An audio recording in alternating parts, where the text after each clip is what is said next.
आप सुन रहे हैं कहानी द्राक्षिणी भाग 22। उर्मी ने अपने गुरुदेव से बात की। गुरुदेव, आप मेरे शिक्षक हैं। आपके मार्गदर्शन में शास्त्र के बारे में जानकर मैं अभिभूत हूँ। हालांकि मेरा आपसे एक अनुरोध है। गुरुदेव ने उत्तर दिया, छात्र, आप रानी हैं, लेकिन फिर भी आप मेरी छात्र हैं। मैं आपको औपचारिक रूप से बोलकर शर्मिंदा नहीं करना चाहता था। आप वास्तव में अन्य रानियों से अलग हैं। माँ द्राक्षाणी ने राजन राज चक्रवर्ती इंद्राशीष के लिए आदर्श रानी को चुना है। मेरी ज्योतिषीय शक्ति के अनुसार आपकी आयु मात्र 1 वर्ष से अधिक है। आने वाली अमावस्या के दिन हम सभी के लिए आश्चर्य का दिन होगा। अरे, तुम कुछ कह रहे थे। मुझे अफसोस है। सच तो यह है कि मेरी उम्र की वजह से मेरी याददाश्त कभी कभी गायब हो जाती है। बताओ, तुम क्या कह रही थी? तुम क्या जानना चाहती हो? उर्मी ने कहा। गुरुदेव, भैरव कौन है? उनका देवी द्राक्षाणी से क्या संबंध है?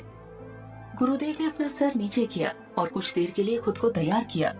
अपने सफेद बालों को सहलाते उन्होंने अचानक देवी द्राक्षाणी की प्रार्थना में हाथ जोड़ लिए। उन्होंने सूचित किया, शिव और भैरव एक दूसरे से जुड़े हैं। शिव के भैरव रूप को इस तरह कहा गया है। इस दुनिया के निर्माता ब्रह्मा के 5 रूप थे। शिव स्वयं पंचानन है, लेकिन ब्रह्मा ने शिव से अधिक सम्मान की मांग की और स्वयं अत्यधिक गर्व व्यक्त किया। इससे शिव नाराज हो गए और उन्होंने ब्रह्मा का 5वां सिर काट दिया। इसके कारण शिव ने एक ब्रह्मा की हत्या का पाप किया। ब्रह्मा का सर उठाकर शिव को यात्रा में बहुत समय बिताना पड़ा। शिव का ये यात्रा रूप भैरव है। वो इस महान ब्रह्मांड के विशेष और विशेष स्थानों की रक्षा करता है। कुल 64 भैरव है और उन्हें 8 पद अनुक्रमों में वर्गीकृत किया गया है। प्रत्येक समूह में एक भैरव इसके नेता के रूप में होता है। 8 सर को अष्टांग भैरव कहा जाता है। ये 8 भैरव है ब्रह्मांड की 8 दिशाओं के प्रतिनिधि। इन 8 नेताओं को काल भैरव द्वारा नियंत्रित किया जाता है। उन्हें आमतौर पर काल भैरव के नाम से जाना जाता है। उर्मी को अचानक याद आया कि जॉय ने खुद को काल भैरव कहा था। वो द्रक्ष पुत्री द्राक्षाणी के सच्चे भैरव थे। गुरुदेव ने जारी रखा, काल भैरव को स्वयं जंगली सुअर के रूप में जीवन के 6 पापों को नियंत्रित करने के लिए कहा जाता है। फिर भिक्षाटन आता है। ये शिव भैरव के हिंसक रूप की एक शांतिपूर्ण मूर्ति है। हम शिव के 2 आक्रामक रूपों के बारे में लेखन पा सकते हैं। एक जब उन्होंने ब्रह्मा का सर काटा था और दूसरा जब उन्होंने विष्णु के सिपाही का वध किया, जिसका नाम भिष्यक्षेनक था।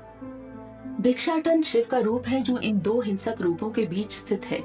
ब्रह्मा के सर को हटाने के पाप के लिए पश्चाताप शिव ने भिक्षाटन का रूप धारण किया था। फिर नग्न कापालिक के रूप में वो दुनिया भर में घूमता रहा और भिक्षा स्वीकार करने और उस पर जीवित रहने के लिए ब्रह्मा के कपाल का उपयोग करता था। अंत में वो वाराणसी की पवित्र भूमि पर पहुँचे और अपने पाप के लिए पश्चाताप किया और अंत में भिक्षाटन के रूप को त्याग दिया। पाठ के अंत में उर्मी ने अपना सर गुरुदेव के चरणों में छुआ और कहा, गुरुदेव, आज आपने मुझे जो बताया वो मेरे लिए बहुत महत्वपूर्ण जानकारी है। मैं आपकी आभारी रहूंगी। गुरुदेव को प्रणाम करने के बाद उर्मी मंदिर से बाहर निकल गई। इस बीच राजन के हृदय में आग की लपटें जल रही थी। वो केवल इसीलिए चुप बैठा था क्योंकि सब कुछ हो जाने के बाद ही वो एक दंत के कार्यों के पीछे के कारण को समझ सकता है। देवी द्राक्षाणी को जगाने के लिए शास्त्रों से ही उपाय खोजने पड़ते थे और वो उर्मी को ही करनी पड़ती थी। अभी तक वो राजन को कुछ भी नहीं बता पाई थी। मंदिर में प्रवेश करने पर उर्मी ने एक दंत को देवी द्राक्षाणी के सामने एक आरती करते देखा। उर्मी ने सोचा कि एक दंत में देवी द्राक्षाणी के लिए भक्ति का बहुत अभाव है। आरती के अंत में एक दंत ने रानी उर्मी के सामने पंच दिया प्रस्तुत किया। उर्मी ने आशीर्वाद स्वीकार किया और एक दंत बोला, देवी, क्या आप जानते हैं कि अरात्रिका क्या है? जैसे कि आप सभी नियमों को अस्वीकार कर रहे हैं और पुराने गुरु के तहत शास्त्र सीख रहे हैं, आपको पता होना चाहिए कि अरात्रिका क्या है। उर्मी ने बताया, अरात्रिका का अर्थ है आरती। ये आरती देवी द्राक्षाणी के सामने शंख, ब्रश, दिया, कपड़े और फूलों से की जाती है। जब आरती की जाती है तो पंच प्रदीप युक्त पकवान को मूर्ति के सामने घुमाया जाता है। इस परिपत्र के कारण गति, सत्य की किरणें दीपक के जलते सिरों से फैलती हैं। धीरे धीरे ये किरणें शाही किरणों में बदल जाती हैं। आरती का ये अनुष्ठान केवल भगवान के प्रति पूर्ण भक्ति और प्रेम के साथ ही पूरा किया जा सकता है। आम जनता जिन्हें इसकी जानकारी नहीं है, धार्मिक नियम और शास्त्र इस भक्ति आरती से सभी आशीर्वाद प्राप्त कर सकते हैं। यही कारण है कि ये अनुष्ठान सभी पूजा की नींव बनाता है।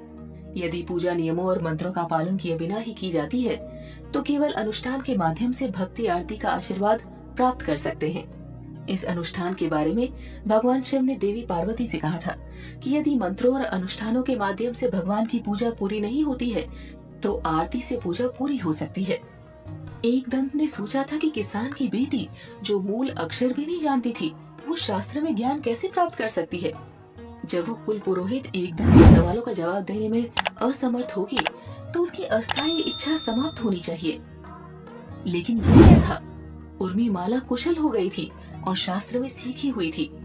जब भी एकदंत उर्मी के करीब जाता, उसे अपने आसपास एक दिव्य आभा महसूस होती। वो उर्मी पर अपना असंतोष व्यक्त नहीं कर सका। इस प्रकार उसने अपना मुंह एक विशाल मुस्कान में बनाया और कहा, बहुत बढ़िया, मैं प्रभावित हूँ। एकदंत फिर वहाँ नहीं खड़ा हुआ और मंदिर के भीतरी भाग से निकल गया। उर्मी ने देवी द्राक्षायणी की मूर्ति की ओर एक स्थिर निगाह रखी। मन ही मन उसने सोचा, माँ, आधे अधूरे को जानना किसी भी चीज से ज्यादा खतरनाक है। मैं पूरी सच्चाई जाने बिना किसी भी तरह से आगे नहीं बढ़ सकती। उसके विचारों की श्रृंखला तब टूट गई जब उसने महसूस किया कि उसकी साड़ी के ऊपरी भाग पर हल्का सा खिंचाव है। पीछे मुड़ने पर उसने देखा कि छोटी लड़की उसके कपड़े खींच रही है।